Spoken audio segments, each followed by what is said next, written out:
You are listening to another AlwaysMoto production.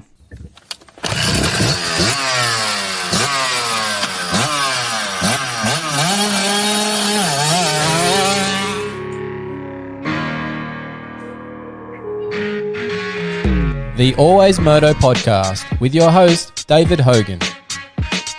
We talk moto events from around the world. All the injuries, all the training ins and outs, the bikes, parts and gear inspections, the results.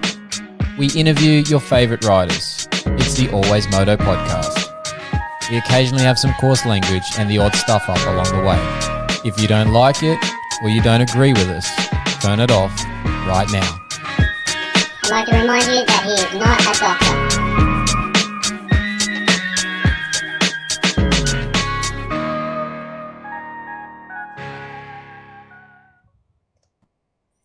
That's right, Moto fans. This is episode 176 of the AlwaysMoto podcast, proudly brought to you by TechnicMotorsport.com. I'm your host, David Hogan, and we'll be joined in the show in a sec by the AlwaysMoto contractor, Ben Grinly. And we're going to go through everything and anything moto here because it's always all about moto here on the AlwaysMoto network. This week's show, it should be pretty obvious. It's our first show of 2026, but it's all about Anaheim 1. But we're going to throw in some other stuff here as well because we have got a Stark Varg EX as a test bike for the next few weeks. So we're going to talk to you about that. And we're going to talk about, obviously, the injuries that have happened at Anaheim 1. So a lot to get through here on the show.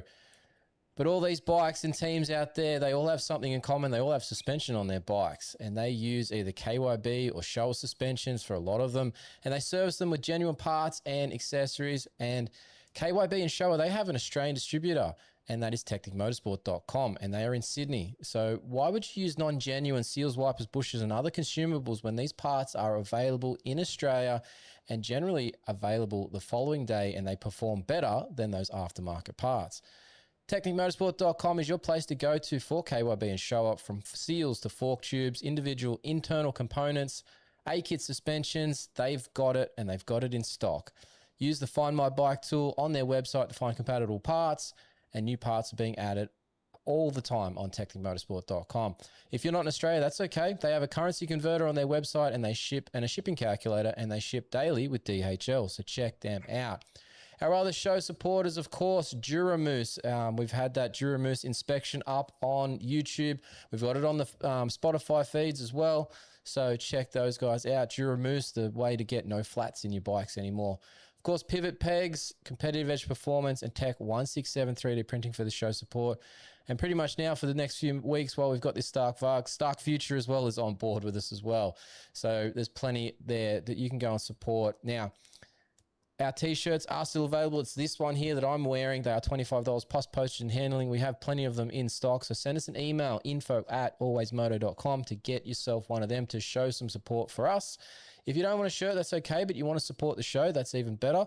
You can do it via our PayPal. You can just send a donation in, and that will be very much appreciated. Now, that PayPal link and all those other company links and some show discount codes are available in the show notes below or on our bio, on our social pages. You can get those links via that Linktree app there. Now, let's bring in, and we'll get the mouse working across the screen. Let's bring in Ben Grinly. Here he is, the contractor. How are we doing, Benny, for 2026? I'm all right. How you going, Dave? Pretty good, pretty good. It's taken us a little bit to get here. We couldn't do anything last week. I had a big week. Kids are on school holidays. Got Stark Varg in the garage these days, so I've got to ride a bit more. Not that I don't ride enough as it is, but I'm riding even more. So there's a lot going on, but we're here. We managed to have Anaheim 1. A little bit excited to be talking to them and getting back in the swing of this stuff, mate. Yeah, it's exciting. A1 always brings the hype, and it definitely lived up to that. Yeah, a few people were saying that it was like, no real off season for them. And I guess for us, as Aussies, with the Australian Championship, that we have the Supercross series at the end of the year and a bit of World Supercross thrown in there as well at times, we never really have an off season. We have a couple of weeks here or there, but obviously the Christmas New Year is our off season. But the Americans sort of felt it a bit this year because they were a bit more running around, both their media coming to international events, but a lot of the riders did a few different international events that they probably didn't have before. Argentina, Gold Coast, and South Africa and all those sorts of ones. They were going around a bit. So they didn't have much time either. They felt the pinch and they felt it maybe wasn't as exciting. But from the outside looking in, not being at Anaheim this year, still as exciting as ever for me, that's for sure. Yeah, it's always exciting. Those, the weeks leading up to it, and like you said, there wasn't much gap. I think from when we left the Gold Coast, there wasn't really that much time. You got Christmas and New Year in between. That fills, it fills that gap pretty quick, and then it's here. So, it's good that it's back, but I can't complain about those off-season races and Australian Supercross that we get to go to. It fills in the gap pretty good. Yeah, for us, definitely does. Also gives us that, one-on-one contact. We can get to those events pretty easy. So it does help to just connect the dots for us on some of these things at times. But Anaheim won. It's been done. It's been won. It's usually a topsy-turvy or a crazy result or event. I'm going to say it pretty much matched what we would expect from an Anaheim one. Probably not who you thought was going to win in either class. But overall, people that probably should and could win more than likely did get there. And that was Eli Tomac in the 450 class and Max Anstey in the 250 class. But I'm not sure too many people would have had Eli and Max as the winners for both classes. Benny, I'm sure you didn't. I think I was probably a bit more confident in Max, especially after World Supercross. Okay. That effort, that would, I'm more confident in him. But the 450 class is such a, it could be anyone. You just don't know. Everyone says that, if they got a new bike, that it's good, blah, blah, blah. People that are on their old bike, they're comfy, all that sort of stuff. But you just really don't know. And especially when Jet's out, it opens it up even more. And it just, that's what makes it exciting. Yeah, you touched on it there. Obviously, the Australian hopeful, the defending SMX champ, not Supercross champ, but the Super Motocross champion, Jet Lawrence, went out there with that nasty talus fracture that's going to keep him out for a few weeks yet. And I think I saw a photo of him on socials today, still rolling around with that foot in a cast on one of those scooter setups. So he's not getting closer to that, up and mobile and training point even just yet. So there's still a bit for him to go. But it did open up this field for the 450s, probably gave a few people a bit of a shot of adrenaline and the fact that they might think that they could get there for a championship or something too, or even just race wins and podiums. Maybe they could see a few more bonus checks in the mail sort of situation. But I got to say, I did not have Eli as my win. I've been saying for a while now that I thought Eli was on that bit of a decline, and when just from an age point of view more than anything, and obviously a few injuries there in the last few years sort of just maybe starting to add up on that side of things. You saw in the end of motocross that he wasn't sort of in touch with the lead too.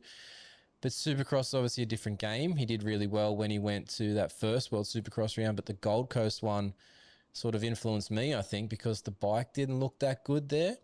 And obviously they still had 4 or 5 weeks to work on that. And they've obviously made some efforts in that. But I still, even in qualifying, when I saw some stuff and early in the race day stuff that I was watching, I still wasn't stoked on how that all looked. But he looked feisty in the main event, went straight to the front and commanded it, really. I think he might have got a little bit lucky that Cooper Webb wasn't up there on that restart, I should say. Because I feel like Cooper was going to be ticking off an A1 win in that first one, the way he was looking, the way he went to the front. That was pretty impressive. But then obviously it all was for nothing, really, with that red flag. Yeah, I think you said it as well just then. It's when we left the Gold Coast, I wasn't very confident at all. It was, and Tomac walked through those whoops better than he could ride, and he probably by the end of the night, that's all he wanted to do was walk through them. So, but yeah, come out, guns ablaze, firing, and took the win. I didn't expect it. Like I said, I was a bit more confident with Max, but yeah, I really didn't see him taking the win.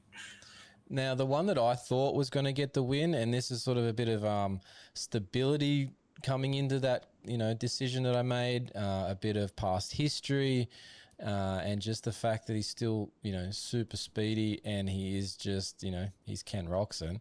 He's damn good.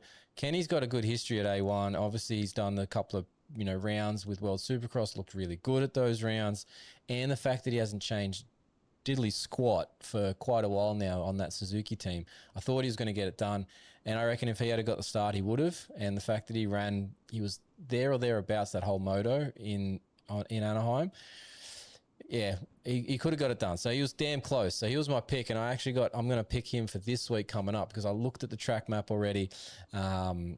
It's a busy short rhythm sections. There's one long rhythm lane. I don't know if you checked it out yet, Bernie, but there's only one full-length rhythm lane down the one side of the stadium. The rest are all really short, and I think that's going to suit Kenny a little bit with his explosiveness in those opening laps. So I'm picking him again. I reckon he's going to have red plate after this weekend, but Ken was solid in Anaheim. Yeah, and it's the same sort of thing. Him leaving the Gold Coast looked really good. Like probably one of the best times I've seen him ride, especially here in Australia. But yeah, I think it's quite possible, like you said, that at the end of this weekend he'll have a red plate.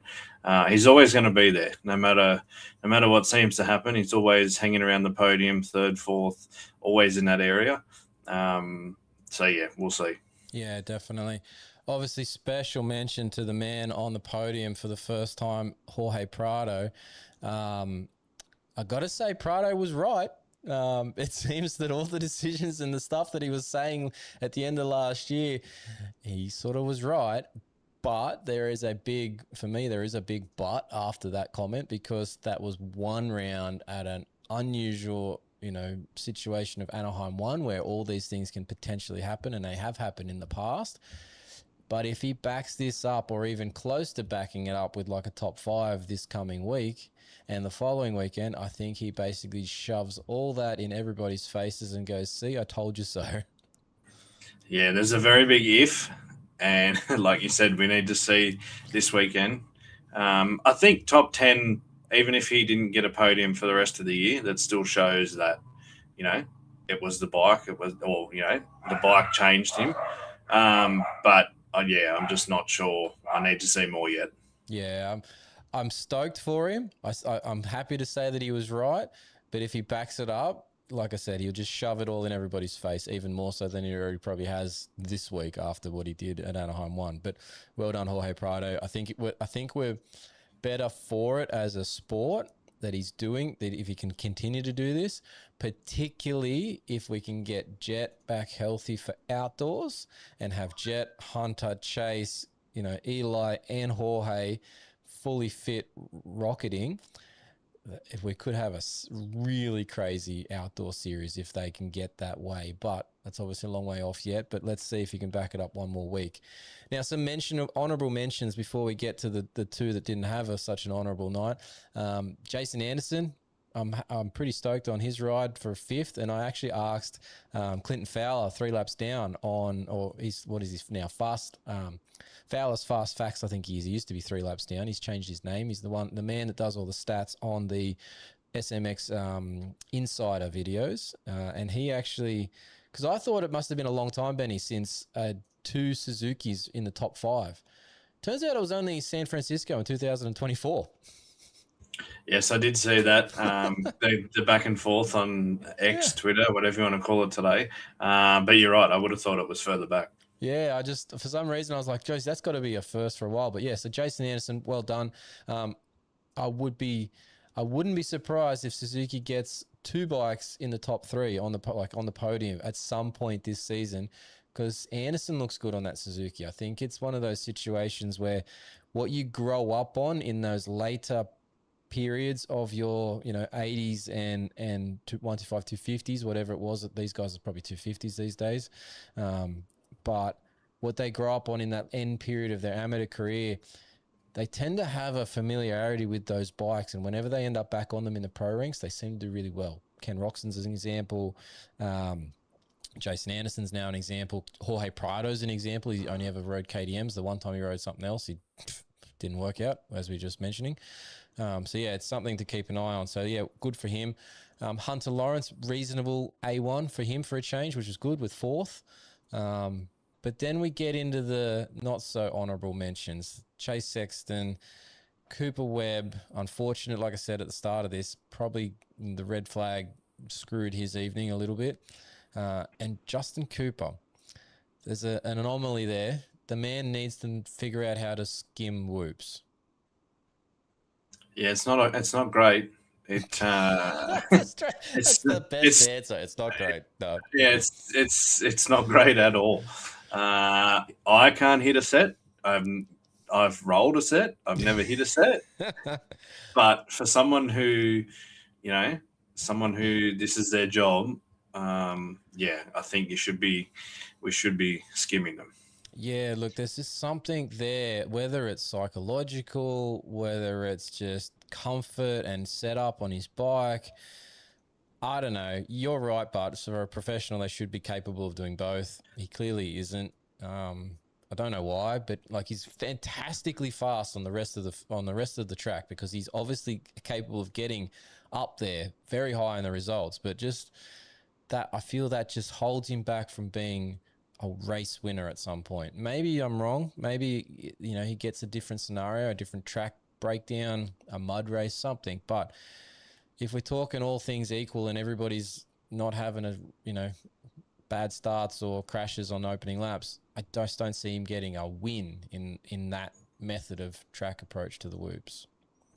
Yeah, and I think early on everyone was jumping. Okay, there was probably only one or two that jumped early because I was actually having a conversation about it with a mate while we were watching it, and like Hunter started jumping early. A few of the others started jumping early.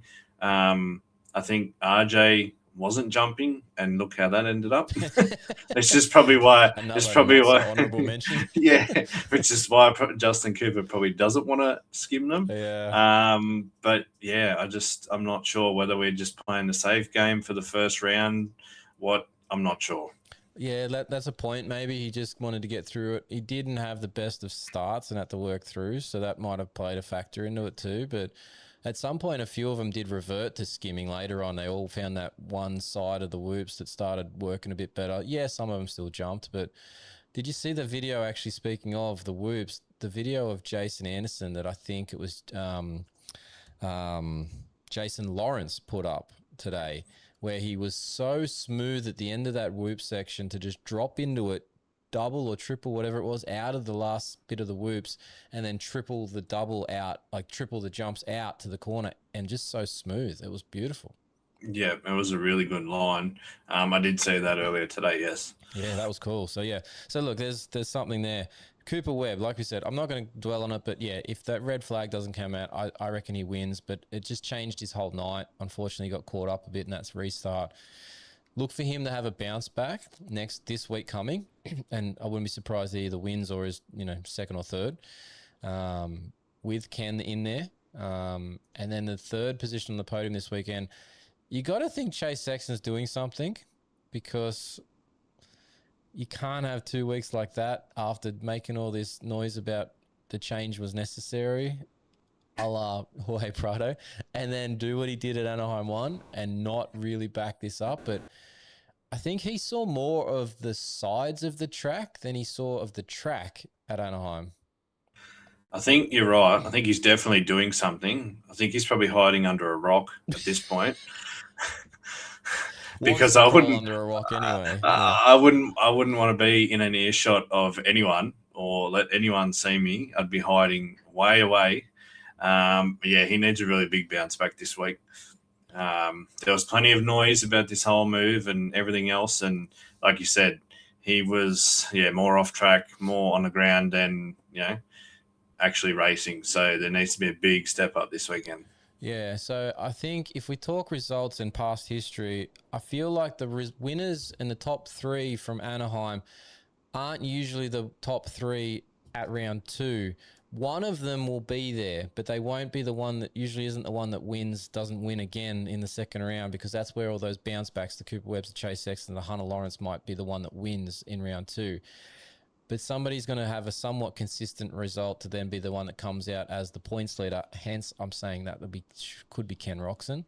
But I wouldn't be surprised if it's Eli Tomac still holding on to it for another week. But I just don't see a replication of what happened at Anaheim 1 results-wise being this week again. Let's see, but yeah, look, it just means it's exciting for us to watch this week, right? Yes, it is. Yep.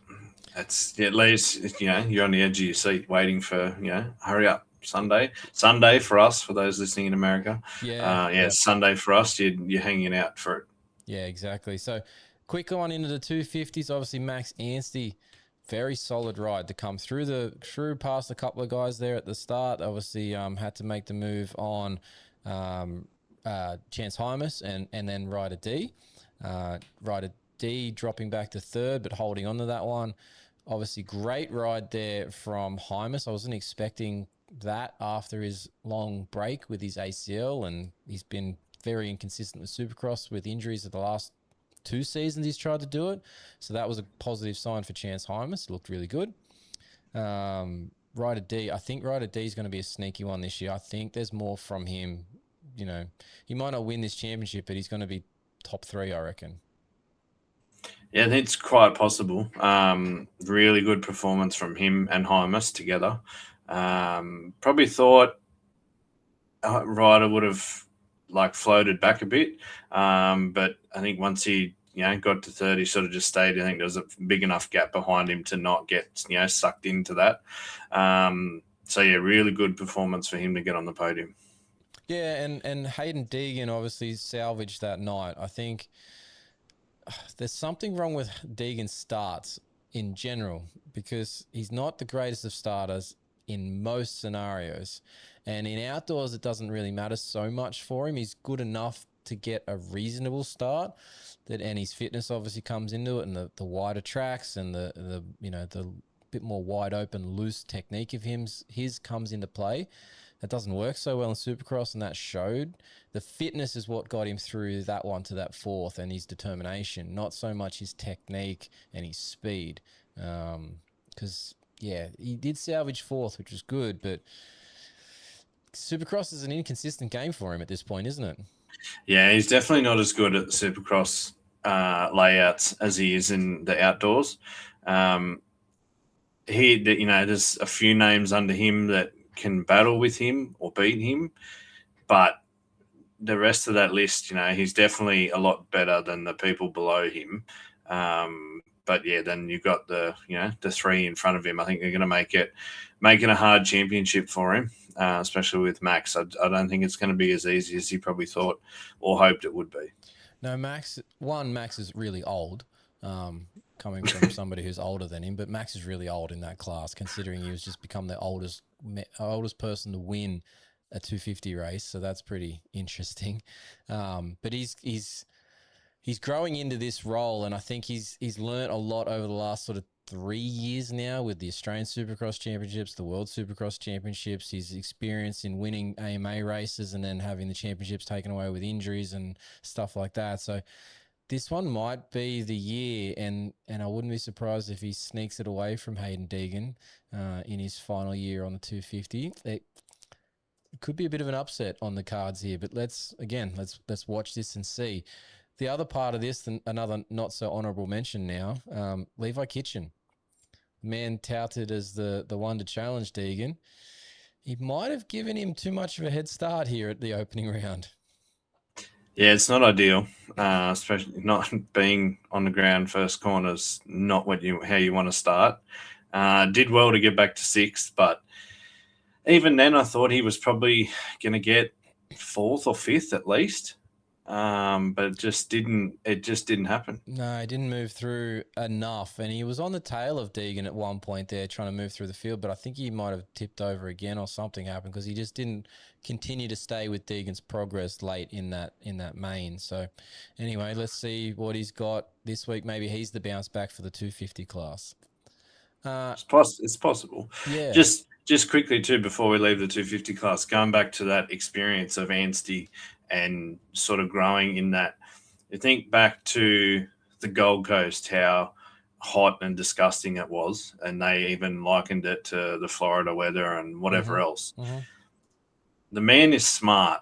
He was the only person to come into the change rooms in the nice, cool air conditioning outside, just around the corner from our media tables, was jumping in the ice bath that the Titans use mid-game, whatever, that they had there, and it was very cold. The only person till, just before the night show, I think, and then Cody Shock came in. Yeah, now Cody came in for that night program, for the main events. That was it. So yeah, that's, everyone else is sitting out there in the heat. They all had the option to come in and sit in the cool. Being out in that heat takes it out of you. Then you're racing, racing the one, each heat. It's, it's smart thinking. Yeah, no one else did it. Yeah, it's a fantastic point you raised, and that just goes to what we're saying about his wisdom, his old man wisdom that he's going to have. So maybe that's the thing we can start, old man wisdom, Max Anstey, So it is a good point. Let's see if he can find those little things along the way to continue to just outdo the young whippersnipper in in Hayden Deegan. So, yeah. But I was going to point out too, that one more point onto the racing for Anaheim 1 specifically, entry numbers. Now, normally Anaheim 1 is a massive entry list, and to the point where they sometimes even turn away riders. They only had 44 entrants in the 450 class, meaning that only 4 people didn't make the night show program from the day qualifiers. So that's down, I would suggest. And in the 250 class, they had 50, which better than the 450s, but only marginal. That's 10 that didn't make the night show program. So, look, I feel like the entry numbers might be off a little bit this year at the moment. At least we'll keep an eye on it throughout the season. But normally these are the numbers we sort of get towards the end of the season once we've lost a few more riders with injuries. So, yeah, just a bit, for me, a bit down, I think. Yeah, it's interesting. But, it could be a dollar factor. Everything's going up. You hear it, across the news everywhere. Things more expensive. That could be part of it. People could just be waiting for the East Coast. Who knows? Yeah, maybe we have a bunch of, the 250s particularly, just East Coast riding. So we'll see. Some other news since we've been off. The Hunter Yoda Club MX announcement, Benny. Did you see that one about the 2-year extension? I did. I thought it was a bit weird. Yeah, I think everybody did, because there was a few questions that were asked in different sources that I've seen. But I actually went straight back to Mike B from the email that the PR came from and said, "Hey, Mike, what's the go? Is he, to 2027 or 2028 with this? And does this include everything now or what?" And the response I got was it's till 2027, end of 2027. But it's not all of motocross. He was on a Supercross only deal for this year's Supercross, so 2026's Supercross. So yeah, it's an extension, but it's more like 1.5, basically, because he already had this year's Supercross involved. But really interesting that this happened before the season, and then I can't remember the exact points of the announcements, but then to find out that the Tuesday before Anaheim 1, which probably would have been a couple of days after this announcement, he's got a knee injury, which we'll talk about in the emergency department later on. But just all, Hunter Yoda news up the wazoo. Yeah, well, I was actually going to say, where was the timing of the knee and the the announcement? But you just said it there. So yeah, it's interesting. I'm not sure. I had to double look to see if I was actually seeing right, because he'd only just signed, not that long ago, and then we've got an extension. So, I mean, it's good. It's good for him, and he did really well. But yeah, just a weird one. He must have had some hell of speed at the test tracks during the weeks before the season. But anyway, good for Hunter Yoda, good for Club MX. They're locking in a few people now with like Max Volan's been there for a little while now. I'm assuming he's up at the end of this year, I think it is. So whether he gets an extension, but obviously that Cody Shock 3-year deal, he's partway through that now. yeah, they're locking in some people for some decent amounts of time. So, and lots of announcements out of Club MX, to be honest. Like they've got the Chad Reed announcement about being director of performance. They announced today, I think it was today or yesterday, about a KTM off-road group, like training aspect being signed there as well. Can't remember the name of that one off the top of my head. Sorry, Mike. I've got the emails. I can't look at it right now while we're streaming. But anyway, yeah, there's plenty of news there happening at Club MX, and that facility, one day I'll get there because it looks insane. So Yeah, the videos and the photos and everything that comes out of there, just it looks like it's a really good place to go, and the results are somewhat showing. There's Cody Shock was not too bad beforehand, but has definitely leveled up his game, and a few other riders we've seen do a lot better. So it's definitely serving its purpose. yeah, definitely is. The SMX venues were announced, Benny. Did you see that? I did see that. I can't say I've looked them up, but I did see that. Yeah. Look, one of us put in some effort this afternoon. I had a couple of minutes, so I thought, wonder where these places are, because they're not the ones we've used previously for Super Motocross playoffs. So I thought, obviously, there must be something to this. Thank God we got rid of Charlotte Drag Strip. I hated that venue for the fact you were stuck between the concrete walls, and the fact that the concrete walls were still exposed and you could crash straight into them. That didn't seem like a very good thing coming from the guy that reports on the injuries. So I was happy with that. So I looked these venues up. We've got Historic Crew Stadium in Columbus, Ohio. Now, you would think for the playoffs, you would want something with decent amount of seating, correct? Yes. Have a guess how many seats this stadium, Historic Crew Stadium, has. Do you know what they play in this stadium? Soccer. 15, 20? Less than 20,000 seats. I think it was like 19,700 and something, or something along those lines, right? High 19s. Yeah. So, yeah, it's a soccer stadium. But what I'm guessing from the aerial view of the satellite that I looked at, there is a massive amount of car parking around this venue. Like, I'm talking like 6 different massive car parking lots that all look like they're ground level slots. So, one, there should be plenty of space for the team transporters and a fan fest, which was good. The only thing I can't tell is if there's an easy access point out of the stadium to then build an outdoor section, which would be easily done with the amount of car park space. So hopefully this venue, if they do go outside of it, and we obviously haven't seen any track maps yet, but that's potentially in a couple of weeks. But if they do, could have a really cool track.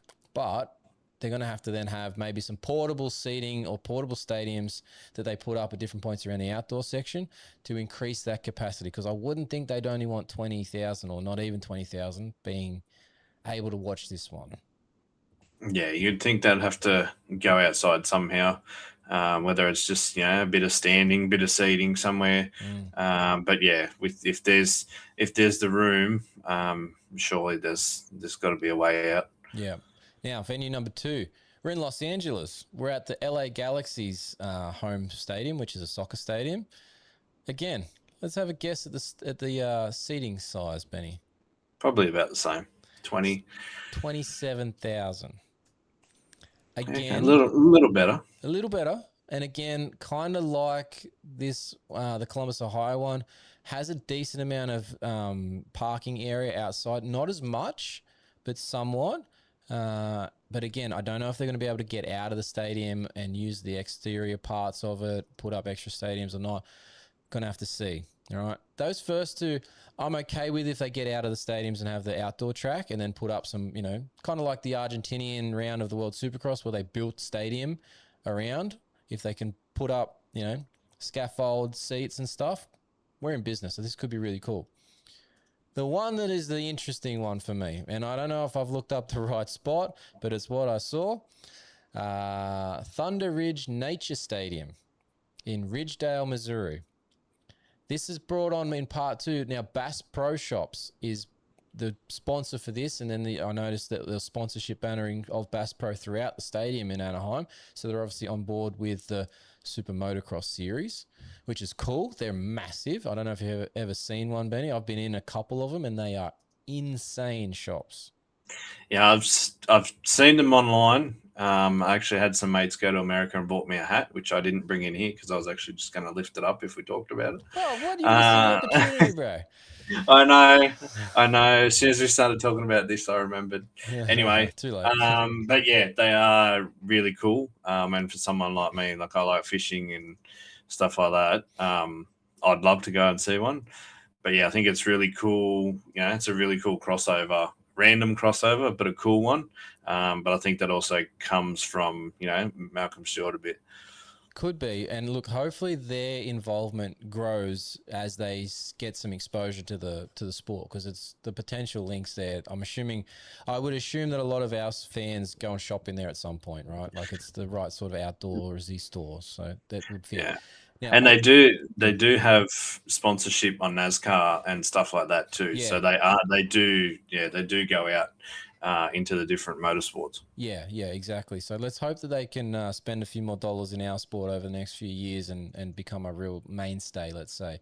But the venue, this Ridgedale, Missouri venue, as far as I can tell, when I looked at the pictures, it's an outdoor concert venue. There is no stadium seating from what I saw. It's a bit of a sloping thing. There's a stage set up, and it's parklands. So I'm really confused. Yeah, okay, that's interesting. Yeah, if you Google the venue, that's what popped up, and I'm like, I had to double check, and I'm like, I still don't think I've got the right thing. So maybe I've got it completely wrong, and if I have, please, somebody out there listening, watching, tell me that I've got it wrong and send me the right thing. But I just don't understand how this one's going to work. But again, they would potentially be building a lot of stadium seating, I guess, around this to make this work. I don't know how this one's going to go, but it could be really interesting, I guess. Yeah, I think we've had we had guesses about the Cronulla Stadium. We had guesses about a few other stadiums. So, why not guess about this one too? Exactly. Well, we'll watch this space, and as soon as we see some track maps and stuff, we'll talk about it again on a future show. But yeah, really interesting to keep an eye on what is going to happen with those ones, and what the track maps are going to look like. But thought I'd bring some info to the pod about those announcements that they made during the week. All right, let's dip into the emergency department, Benny. I'm going to put the thing on and play it. I've got to make a video intro for this. The emergency department. All the injuries, all the gory details, and when they'll be back on track. It's the list you really don't want to be on. I say it all the time when we do that intro. You don't want to be on this list, and you especially don't want to be on it after Anaheim 1, right? Like, it's not a good time to be on the list, but... And I do need to make a video entry for this at some point, Benny. So we're seeing we're live on the YouTube. We need to have a video rather than just sitting us here looking stupid while the audio's playing. Anyway. So let's go with things to note straight off the top. Obviously, we just touched on it with Hunter Yoda, a knee injury. Now, no specifics. They said ligaments torn. That could be any number of things. I've then also heard in other things, meniscus tear. So again, this could be anything. But watching him ride on the weekend, Benny, in that heat race, when he hole shot and was leading a few laps there, couldn't see any evidence of a knee injury. No, he was doing pretty well. Yeah, he did really well. Yeah, I thought the same thing. I thought we're meant to, have a sore knee here or knee injury. It's probably a bit more than sore, but yeah, he did really well, and and then did well in the race as well. So it's obviously not too bad compared to some knee injuries that we've seen before. Yeah, look, whatever it is that he's done, we'll probably find out in time. But for now, just know that there's something going on there. We don't have specifics on it, but he's still out on track riding. He did injure it on the Tuesday before Anaheim 1. So the further he gets away from that, the better he should be, unless he has completely torn an ACL and he's riding without one, which many of the riders do from time to time. And maybe it's a post-season surgery that's already being scheduled. Who knows? But at this stage, yeah, not really sure. So we'll move on from Hunter Yoda. Jack Chambers. Benny, did you see his crash in Q2? No, I didn't. I saw you say in the group chat that he actually... absolutely cartwheeled, and probably don't pick him for fantasy.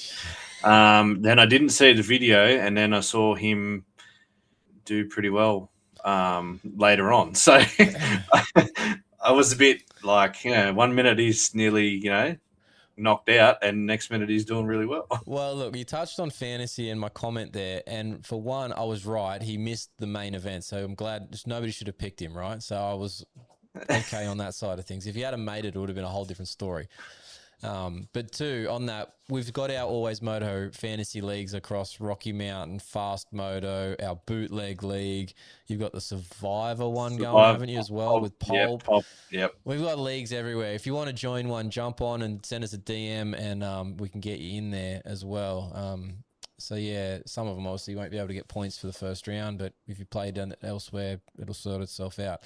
Anyway, the Jack Chambers situation, he about died in Q2, right? Like upside down, medic cart, holding his neck as they drove him off. Again, that one drives me mental. If you're going to hold somebody's neck as a stabilizing point, one, they should be on a backboard, and two, they should have a neck collar on. Now, I know the American medical system and the medical practitioners that are at the venues have different ways about their procedures and their rules and all this sort of stuff and being sued and that. But we as a professional sport should have a guideline that is separate from all of that to some degree, still follows those predominant things, but that there is a minimum standard that if X happens, you have to do this until otherwise cleared. Yes, once you are cleared, you can get up and jump and do jumping jacks and star jumps or whatever it is that you want to do, get back on the bike later that night. But he was having a guy hold his neck as they drove him off the cart, like what's that going to do? Seriously, if he's got a broken neck, that's doing absolutely jack shit. Well, you think too that, with the incident a few years ago with Brian Moreau, you think, there's a legal battle going on with that. You think we'd be doing a little bit more and being a little bit more cautious than just holding the head. Well, on that, we'll get to that in a second with the Jocelyn Barsha thing, but, yes, you're 100% correct. So anyway, so he's gone off. He's been cleared by the doctor somehow, despite the fact that I figured he would have had concussion symptoms. But he's back and he's out there for the, the night show. Good on Jack. He didn't make it, unfortunately. Move on to the next week. But what I want to see out of all of this is, one, is some better medical practices going on. But two, like they have, I don't know if you've seen it, Benny, but they put out AMA puts out a report at the end of each round that has all the penalties listed across the entire event. I want to see a list that says Jack Chambers, Q2, medically assessed, cleared from concussion protocol. I just want to see that list of things that are going on to know that they're actually being assessed, right? Yep. That's because this is our safety concerns for our riders and their health and well-being long-term that we need to be taking into account. So, yeah, I always shake my head at that one, and I'm sure our man from Paul from Heltech will be also looking at that going just WTF. But anyway. On to the riders that are going to be out for San Diego after Anaheim 1 incidents. We'll start with Justin Barsha. That was horrific. For one, the angle that he fell from, the height that he fell from, geez, he's lucky to be walking away from that one. Surprisingly, a concussion and a transverse process, the wing on your vertebrae broken is all he sustained, and obviously probably a crap ton of bruising and swollen bits and pieces along the whole body. So lucky for Justin Barsha. But as we just were talking about improving medical things, I don't know what happened, but he was on the ground for a long time before anyone touched him. A very long time. And there's a lot can happen in that very long time that can either save a person's life or not. Yeah, I know it's a bit extreme to say that, but like it's potential in this scenario, right? Like we have a very dangerous sport as it is. So not cool. Hopefully they worked out whatever was the reason for the delay in that.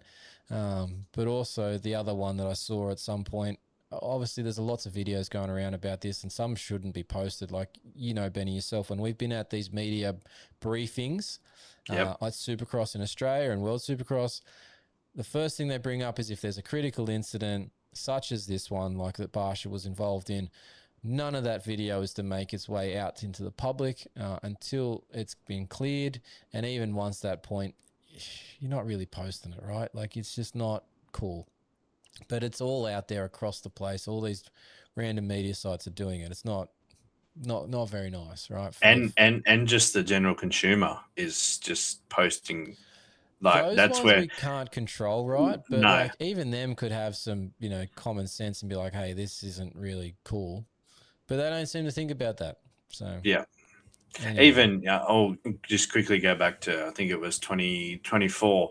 We saw, can't think of his name, so I'm sorry if he's listening, but the young SX3 kid that cased the triple, broke his ankle, got carted off. I sent the video to his dad or to his page because he had it. Once he put a thing up saying, this is what's happened. Sent it. The dad was really grateful that I'd sent it, because then that way he knew like what had actually happened, because there was no footage. But I didn't post it anywhere, didn't put it up anywhere.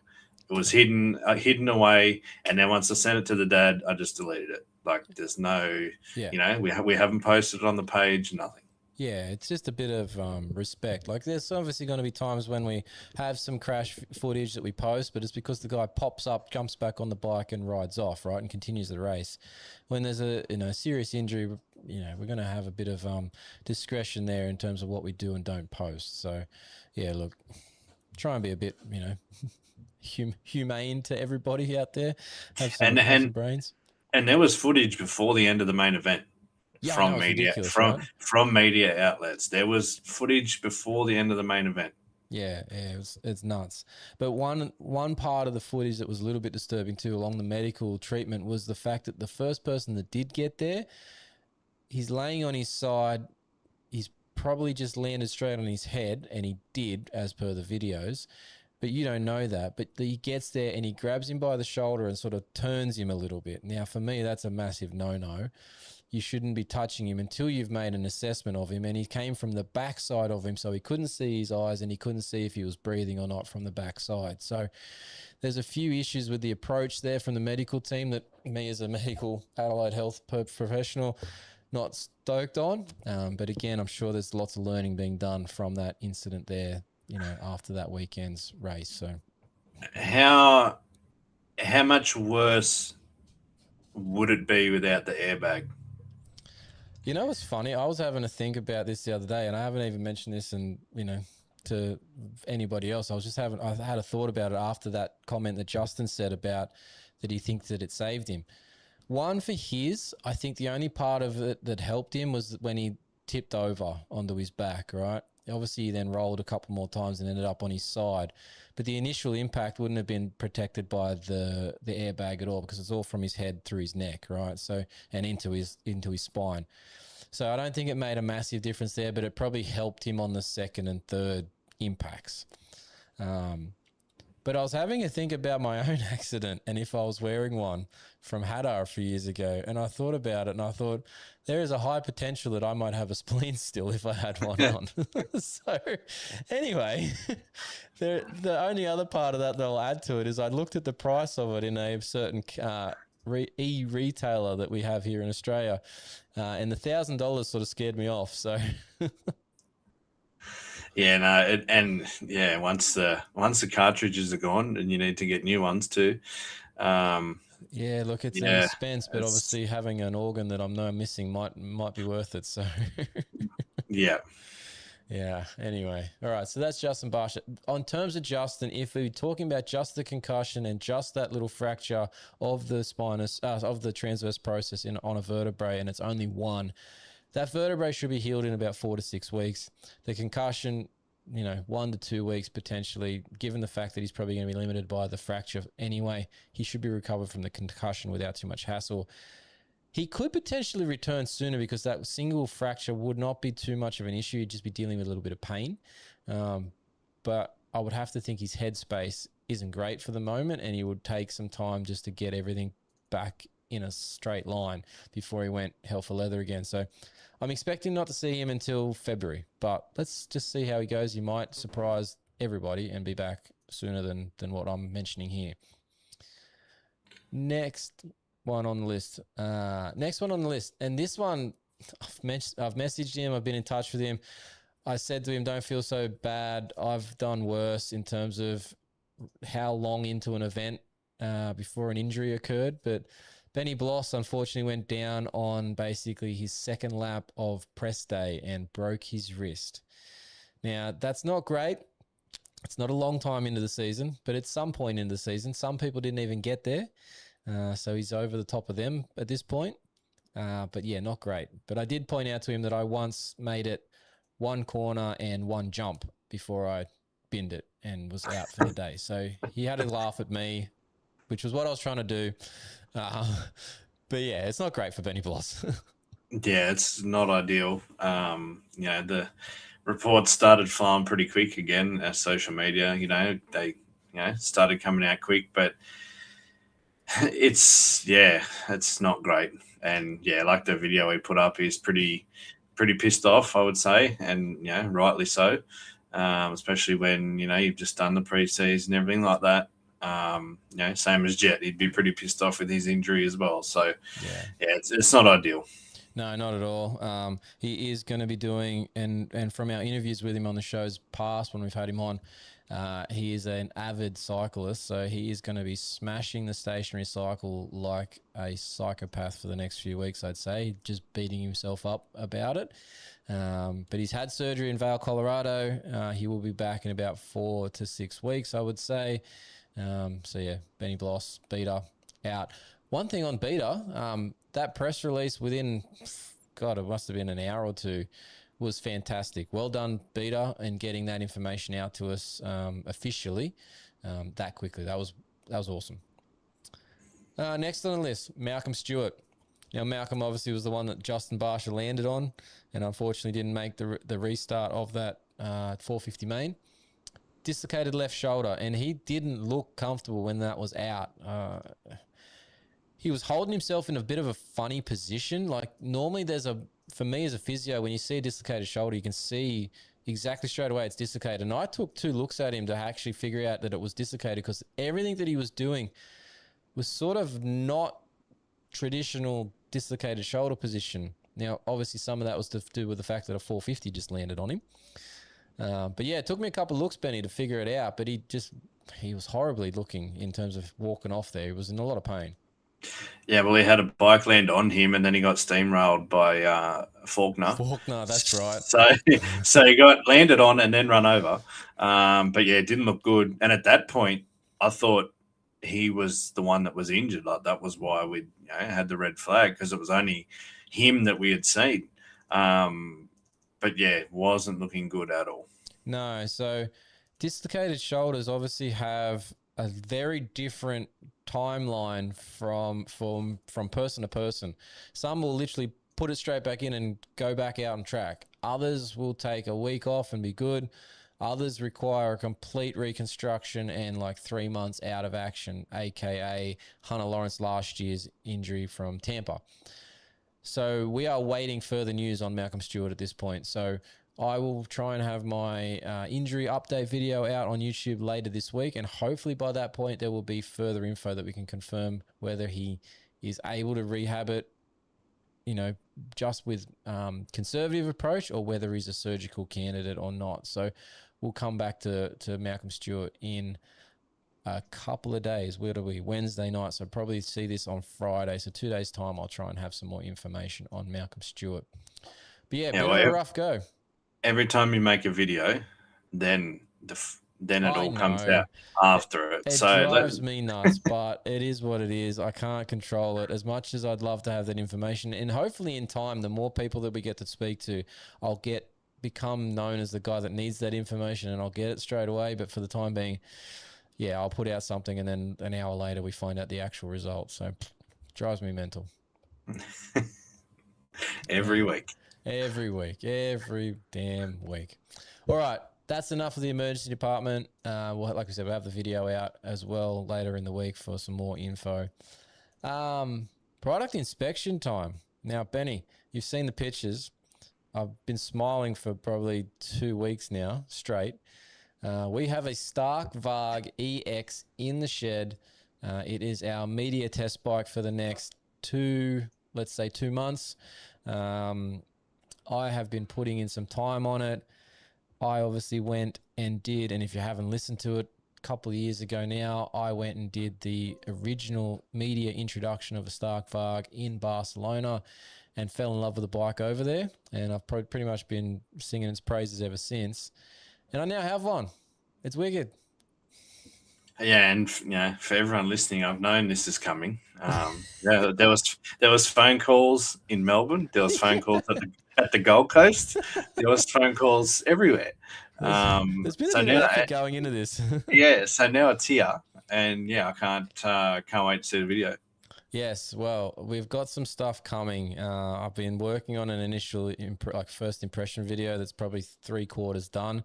I'm going to try and get that out towards the end of the week, beginning of next. We have managed to put over 5 hours on the bike already, which is pretty good, which means I'm up to the first oil change on the bike, which is interesting in itself because it's an electric motorcycle, but it does still have a small portion of oil.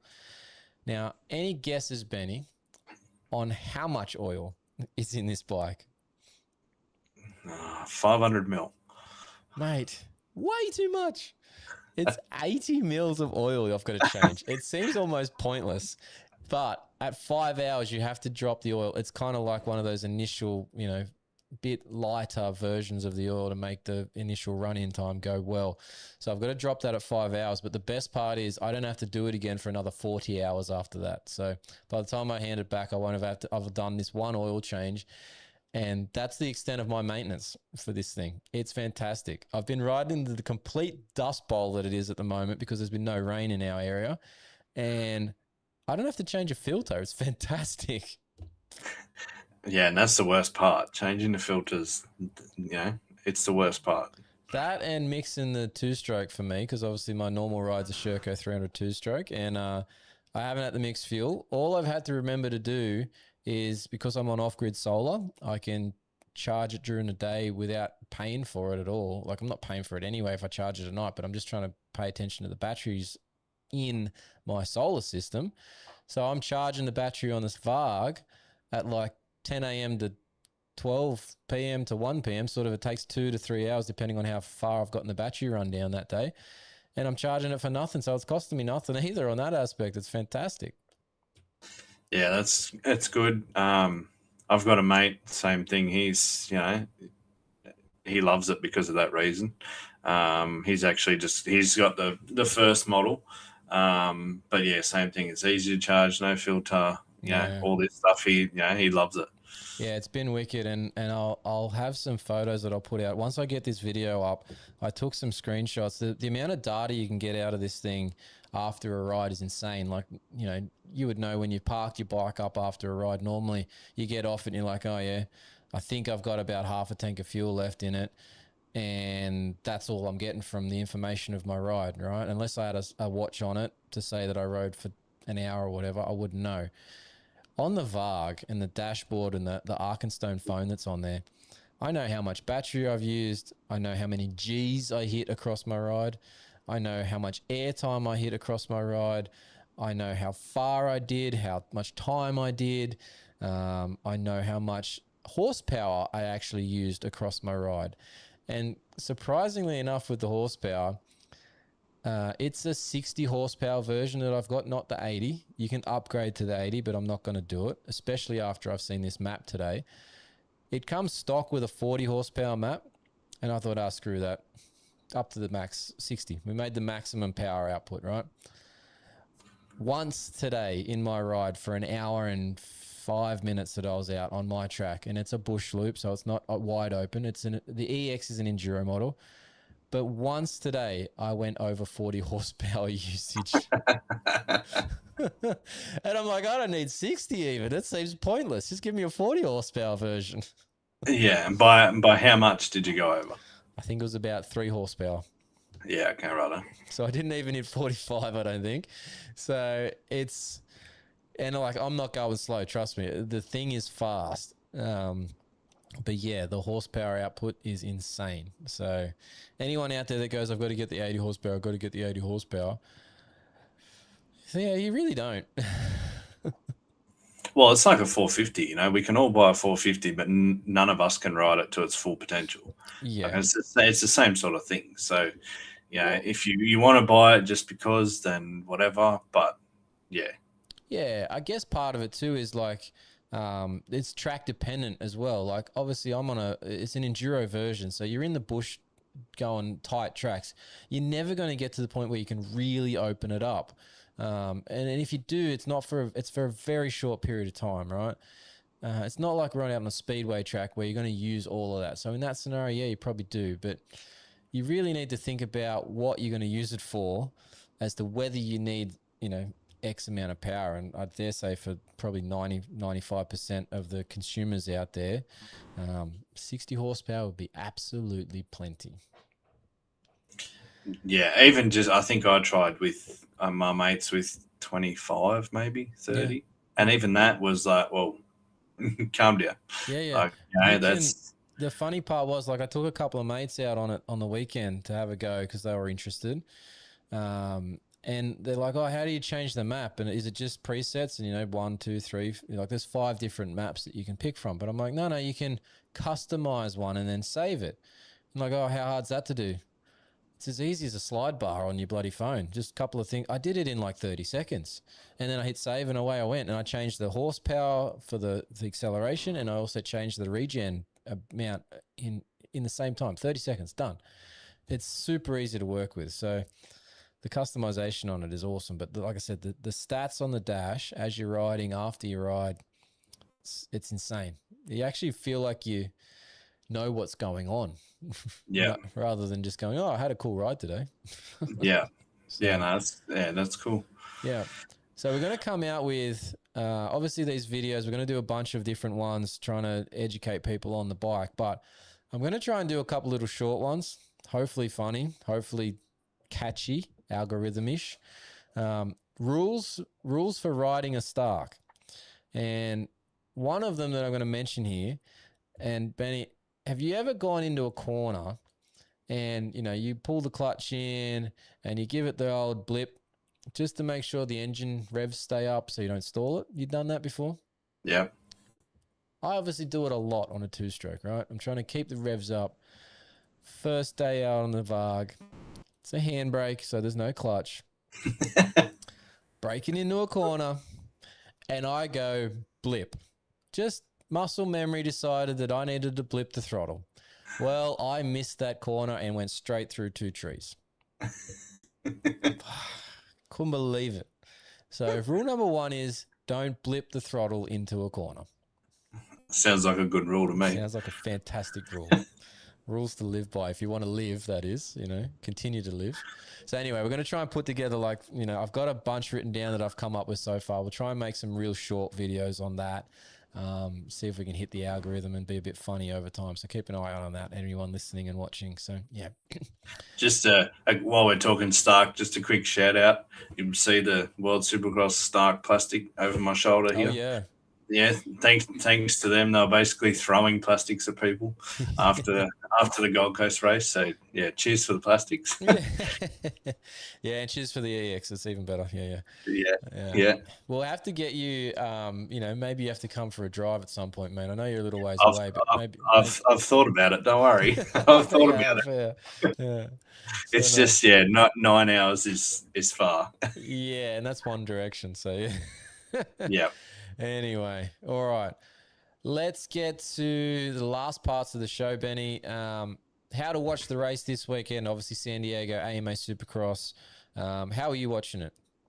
I got the pass. Very good. Good answer. I was going the cheap way, and in the end, which I saw in our group chat on the weekend, there was someone already complaining. There's someone complaining about it not working. I was that someone complaining a few years ago.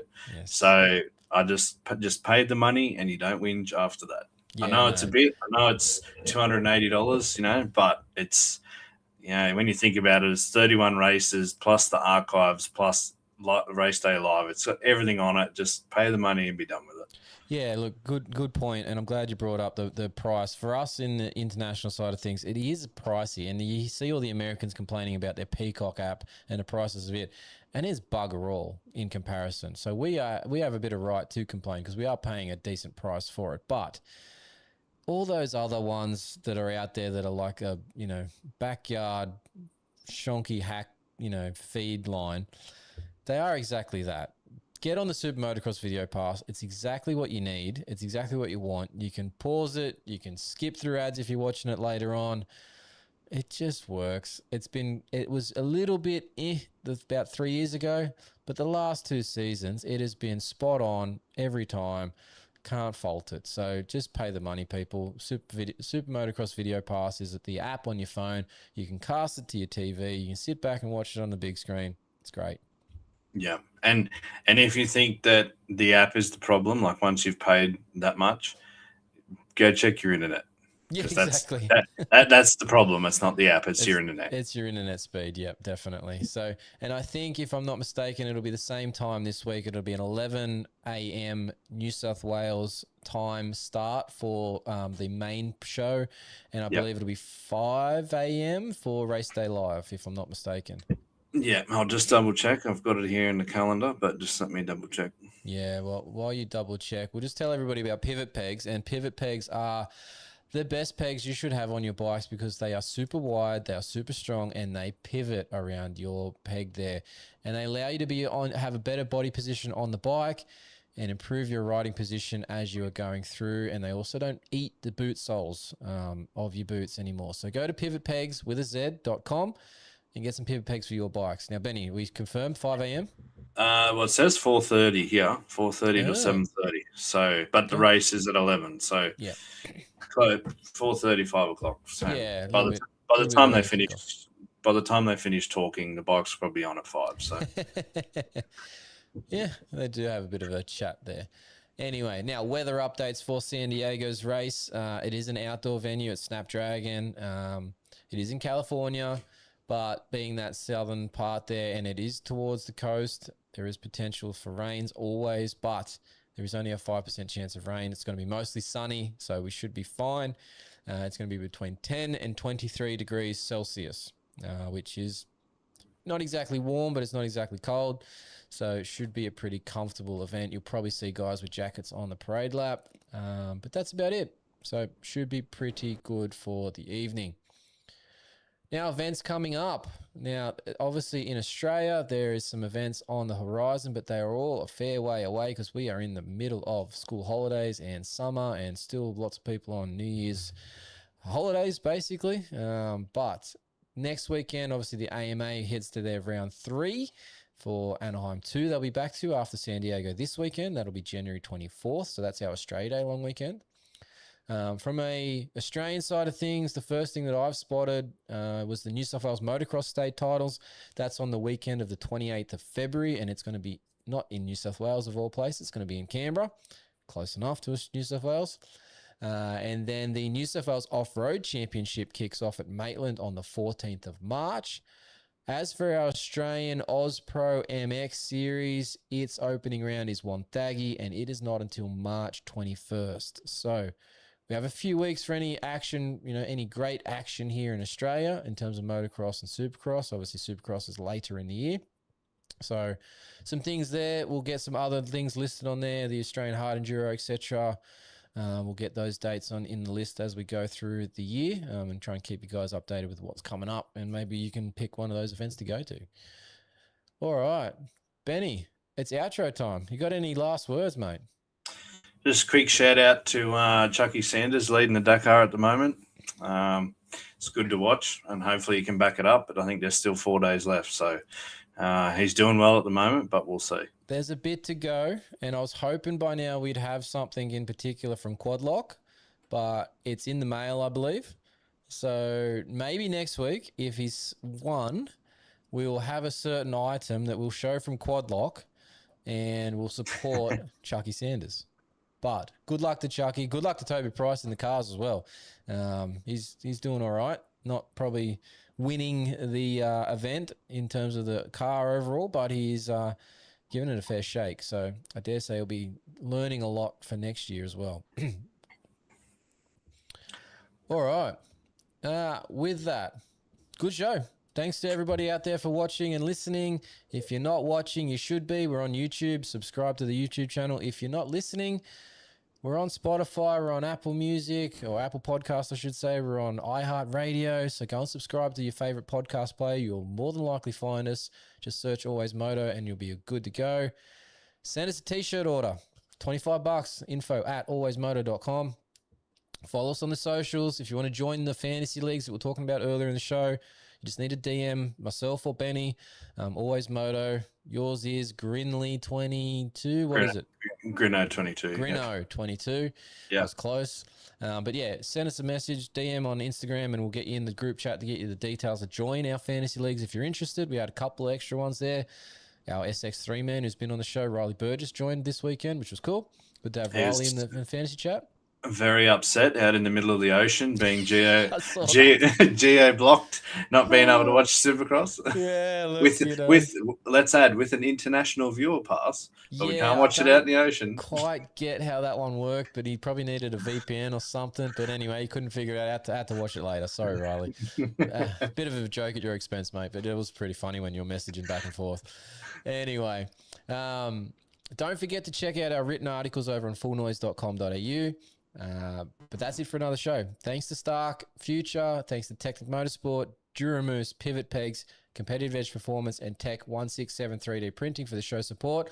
Actually, special mention to Joel from Tech 167. I sent him some measurements for the Varg's instrument cluster, the on-off switch, and he's going to try and make me something. So hopefully we'll get something there as well. So thanks to Joel for that. Thanks to the wife and kids for letting me get this done. Thanks to the contractor for being on with us the whole show. That's it, guys. We'll see you next week.